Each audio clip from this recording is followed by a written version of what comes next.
जैसे मैंने बोला, प्रॉब्लम सॉल्विंग स्पीड का मतलब है कि प्रॉब्लम सॉल्विंग में सबसे पहले you have to improve the speed of understanding the problem. कि बच्चे क्या होते हैं, कई बार उनको स्टोरी की फॉर्म में क्वेश्चन दिया हुआ है, 1 पेज 2 पेज का क्वेश्चन है, और उसको पढ़ने में ही बहुत टाइम लगा देते हैं। तो अगर आपने क्वेश्चन को पढ़ने में ही 10 मिनट लगा दिए और आधे घंटे का आपके पास टाइम है, तो सॉल्व करने के लिए आपके पास खाली 20 मिनट बचे हैं।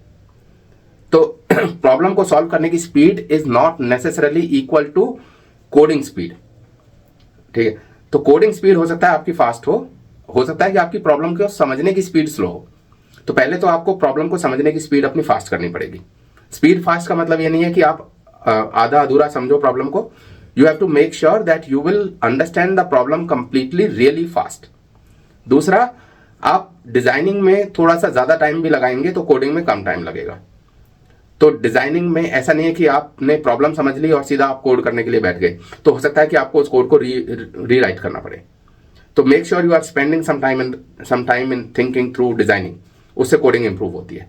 ठीक है। तीसरा, जब आप कोड लिख रहे हैं तो उस समय पे सारे टेस्ट केसेस आपके दिमाग में चलते रहने चाहिए।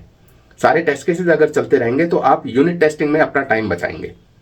तो आप जब कोड लिख रहे हैं तो ऐसा मत लिखो कि मैं इसको बाद में आके दोबारा चेक करूंगा, हालांकि दोबारा चेक करना चाहिए, but write the code as if you are writing it and then you will be submitting it. You will not get time to review your code. तो और तीसरा है कि जब आप कंपाइलर पे कोड करते हैं और जब आप कोड लिखने से पहले सारा कुछ अपने दिमाग में सोच लेते हैं, तो वो स्पीड, कोडिंग की स्पीड बहुत फास्ट हो जाती है। तो इट इज लाइक कि अगर आप कोडिंग की स्पीड को फास्ट करने, केवल कोडिंग की स्पीड को फास्ट करने पर आपका ध्यान है, तो ओवरऑल प्रॉब्लम सॉल्विंग और इंटरव्यू में क्वेश्चन को आंसर करने की स्पीड आपकी स्लो हो जाएगी। तो make sure you are giving enough time to all the phases which are coming in the solving a problem.